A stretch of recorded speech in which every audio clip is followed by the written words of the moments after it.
What is up, everyone? Welcome back. We got another episode of the Fantasy Fellow Show for you guys. My name's Kyle. In this video, we're going over the Week 4 Waiver Wire show. I'm actually going to click the Waiver Wire Report here. I'm recording this on Monday evening, so if there's any new news that comes out on Tuesday, I'll update the page itself. I'm not going to update the video. So we'll go over pretty much everything that I put into the document today's injuries and just kind of preliminary Waiver Wire Report. So the link is in the description below, so check that out as well. We're going to start with the injuries to monitor. Starting at the QB position, you got Tua Tagovailoa. They're listing it as a back injury. It did look like he was concussed, but he was able to come back. They ruled it as a back injury. He returned to the game.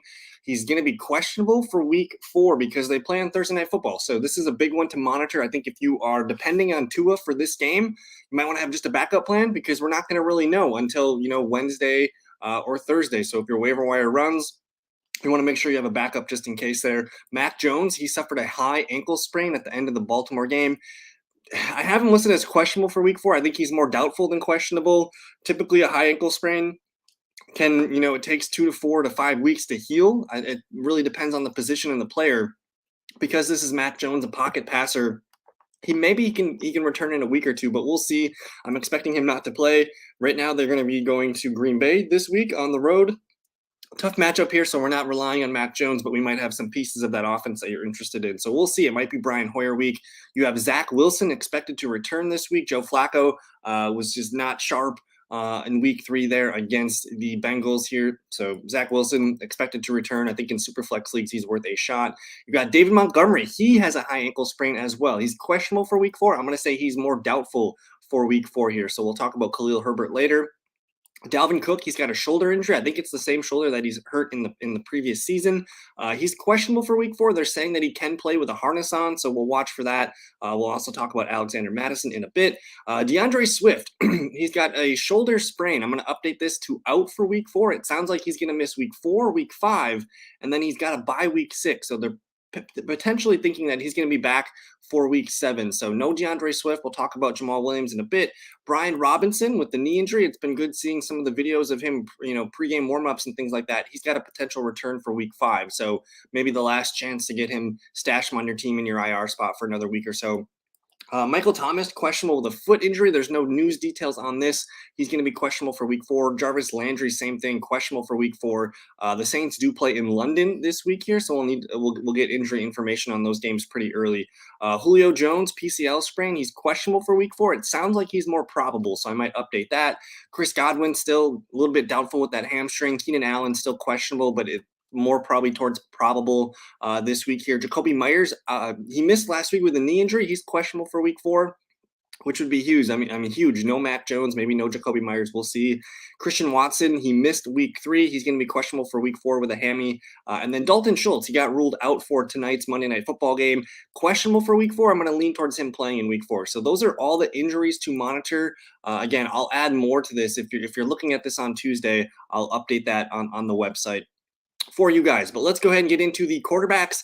Probably not the most important position for this segment here, but I'm going to go ahead and say these quarterbacks should be rostered. If you guys are able to read that, these quarterbacks need to be owned in 10 or 12-man leagues. I think maybe not so much in 10-man, but definitely these are the top guys here. Dak Prescott's going to be returning by Week 6 or 7, they're saying. I think if you needed someone to stash and someone let him go, stash Dak Prescott. That's totally fine. Carson Wentz did not look good the other day against Philadelphia. Probably going to struggle against Dallas coming up here too. I like Carson Wentz, but I'm probably going to leave him on my bench for Week 4. Trevor Lawrence, tough game against Philly. I think he's more of a pick up and hold guy. I'm not sure we're going to start him this week. Justin Fields at the Giants. We're still really bummed about what Justin Fields doing as a passer. I actually prefer Jared Goff as a streamer at home against Seattle. You have Jameis Winston. He's going to be against Minnesota. I got to add Minnesota to that. Marcus Mariota versus Cleveland. I don't hate that play at all. Matt Ryan versus Tennessee. A home game. That's kind of nice. Jimmy G versus the Rams. I'm not too inspired by what we saw last night. Ryan Tannehill against the Colts. Maybe that's a decent one. Daniel Jones versus Chicago. We'll see how he plays on Monday Night Football, and maybe I'll upgrade him. Again, I'm expecting Mac Jones doubtful. Baker Mayfield doesn't look very good. Maybe Geno Smith. If you need a quarterback, maybe Geno Smith. Wilson makes his debut. Mitch Trubisky versus the Jets.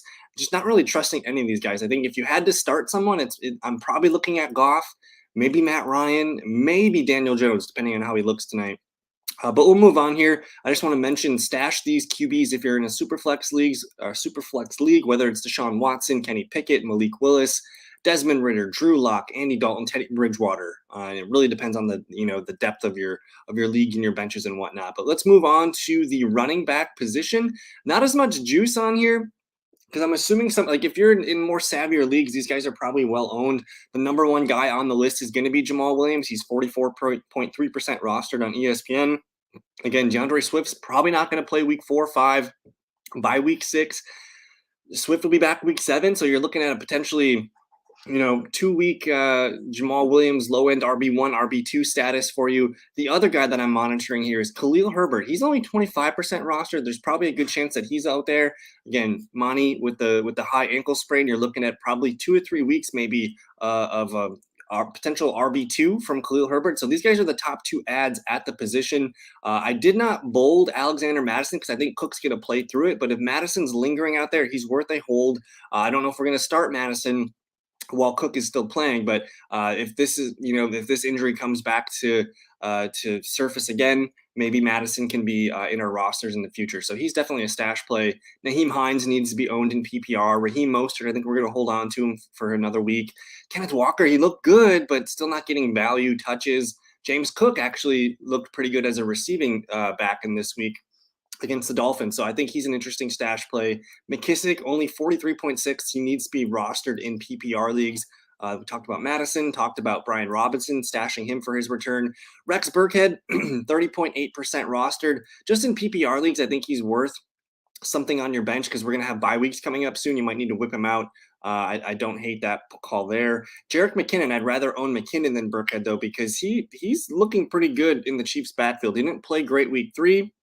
But he's, kind of along the J.D. McKissick, Nyheim Hines line of just PPR backs that you could whip out in case you need to. Tyler Algier continues to get more work as the RB2 in Atlanta. Rashad White still a stash. Benjamin still a stash. I know James Conner played yesterday here, but if Connor ever gets re-injured, we're going to be talking about Benjamin on the waiver wire. Zach Moss had some nice carries yesterday. He's a stash play. Jaylen Warren, we're still kind of nervous about that Najee Harris foot injury, so maybe Jaylen Warren's a guy worth holding on. And then Samaje Perine. He got a lot of touches yesterday. I'm seeing something about an ankle for Joe Mixon. It's nothing to be concerned about, but they did lean on to Samaje Perine yesterday late in the game, so that's kind of interesting. But not a lot of running backs. Again, I'm assuming Khalil Herbert and Jamal Williams are owned in most of your higher leagues. But check your wire. Let me know if you guys have questions on that, and let's move on to the wide receiving position. Again, this is all shown by filtered percent rostered here on ESPN. So I'm assuming Chris Olave is owned. If he's out there, he's the top waiver wire pickup of the week. He looks like he can be probably a wide receiver, 2 or 3 the rest of the way. I think Julio Jones is going to play this week. He's interesting. Jahan Dotson continues to be out there running routes and catching a lot of looks. He's definitely worth a bench spot for now. I don't know when we're going to start him, but he's out there a lot. So I like Jahan. Robert Woods had a nice game. Tyler Boyd continues to be a useful piece. Maybe not someone that we'd trust to start in our lineups, but he does deserve to be on 12-team benches. Treylon Burks, his usage is increasing. His box score did not look good, so if anyone cuts him this week, pick him up because he was out there for like 96% of the routes this week, which was a career high. He's going to be ramping up his workload, and I have a feeling we're going to see a Treylon Burks boom game pretty soon. Jarvis Landry got dinged up, not sure what to do with him. Russell Gage, probably going to get kind of pushed down when Mike Evans, Julio, and Godwin return, so he's just kind of a hold for now. We'll watch the Bucs reports. DJ Chark continues to look good. He had a nice game. He had a nice start to the game, but didn't do much after that. He's still worth a hold in 12-team leagues. Michael Gallup returning for week 4. He did get ruled out for Monday Night Football, so we might see him return. And, of course, you have the Dak return in a few weeks, which could be nice. Now, Josh Palmer, I have him listed here because in games where one of Keenan Allen or Mike Williams misses, you're going to want to start Josh Palmer. He's hit. I think there's been 4 career games where he's had to fill in for one of Mike or Keenan, and he's been over double digits in each game. So Palmer looks like a nice stash play. Marvin Jones showed up big. I don't know if he's a good play this weekend against the Eagles, but I think I want a piece of this Jacksonville passing offense. Sterling Shepard, he's yet to play on Monday Night Football. We'll see how he does. He might move up in my rankings. Devontae Parker balled out. with Mac Jones here, but I don't know if he's it kind of seems like a fake out. I don't know if we need to add him. Jameson Williams needs to be stashed, though. As we get closer to November, we could see Jameson return to the field. Devin Duvernay has been over double digits in PPR games 3 straight weeks. He's someone that I guess you could whip out an emergency and see what happens. Romeo Doubs. Now, of all the players on this list, I think he's probably one of the most available, 16.1% rostered right now. He looked fantastic yesterday against Tampa Bay. And you factor in Sammy Watkins being put on IR. Christian Watson was out with a hamstring. We don't know if he's going to be back 100%, but I'm pretty clear to me that Romeo Doubs is the Packers' best receiver, not named Allen Lazard. You're going to see Doubs out there a lot for snaps, routes, and targets. He did lead the team in targets, receptions, receiving yards, got the touchdown. Romeo Doubs might look pretty good for the rest of the year. Again, rookie receivers really showing out this year. You have Isaiah McKenzie here. He had a nice game. Worth, especially in PPR leagues, he's worth an end of the bench spot. Zay Jones, really nice game from Zay Jones against the Chargers. He might actually be a wide receiver 3 going forward in PPR leagues. So in 10-man leagues, you're going to want to try and get him on your bench. 12-man leagues, you want to make sure you get him on your bench. So I love Zay Jones. We want to be a part of that offense. Temper expectations going up against Philly. It's a road game at Philly, so we'll see. And then Greg Dortch. I mean, is he a must start with Rondale Moore out? I think he is. He's been over double digits in 3 straight games. Really good numbers there. Looking at Greg Dortch, the slot receiver for the Cardinals. Osborne played pretty well, and Matt Collins, but these guys are kind of hard to trust, just kind of end of your bench guys. So to recap, I want Romeo Doubs, I want Zay Jones, I want Greg Dortch. Those are some of the most available guys, and those are the guys that I'm going to say are the must pickups of the week. We'll move on to tight end here. I do have a list of these tight ends should be rostered. If Pat, Higbee, Ertz, any of these guys are out there, please pick them up. And then the guys I have in bold, David Njoku, amazing game on Thursday Night Football. Let's hope that continues. Hope he continues to get the targets and the receptions and more touchdowns in the future. But it's Tyler Conklin. Now, Conklin has benefited from an insane amount of Joe Flacco passes. I think Joe Flacco averaged like 52 passing attempts in 3 games, or over his 3 games. So it's a massive volume in the opening season here. But with Zach Wilson coming back next week, what does that look like for Tyler Conklin? I'm not sure. Maybe he still is a preferred target of Zach Wilson. We'll see. But I think for now, Conklin has shown that he's a vital piece of this offense. He's the number 3 tight end overall in PPR. Try and get Conklin, try and get Njoku. Otherwise, Dawson Knox, disappointing. Gerald Everett didn't have a good game. I think if he's out there, though, I still want to pick him up. I like that Chargers offense. Mike Gesicki, 2 duds in 1 good game. I don't know if I trust him. Hunter Henry, I don't even know if I would hold on to him in a 12-man league. Cole Kmet showed some signs of life last week, but there's really nothing happening in the Chicago passing offense. So maybe hold on to him if you want. I think he's droppable. Logan Thomas did not play great, but the whole Washington offense did not play great. I think he's worth a hold. Still a tight end 1 streaming option. Noah Fant, I just don't see it happening this year. He's probably droppable. Irv Smith did get a nice amount of targets. He had 2 catches for about 20-something or maybe 30-something yards. Worth a hold for now. Evan Ingram continued to get a lot of targets. He almost had a touchdown, got overturned in that game, so he's still worth a hold. Hayden Hurst kind of lost on the targets yesterday. Robert Tonyan, though, he looked really good. He had a lot of targets and a lot of opportunity, looked good with the ball after the catch here. So I like Tonyan.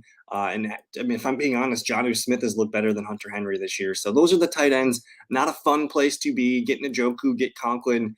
Consider Robert Tonyan if someone let him go too.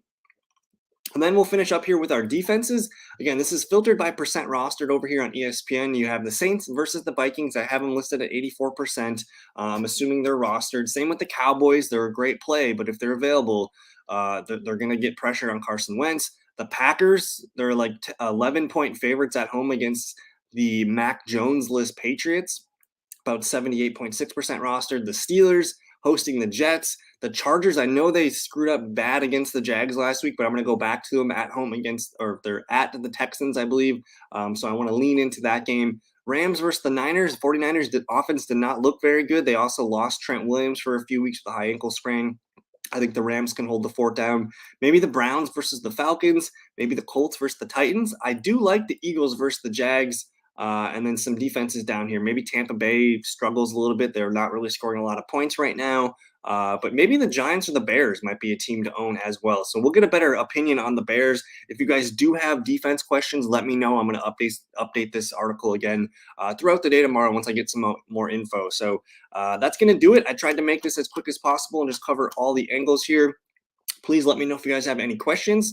And again, thank you so much for your time. Check out the link in the description. And yeah, enjoy your evening. We'll see you guys later. Peace.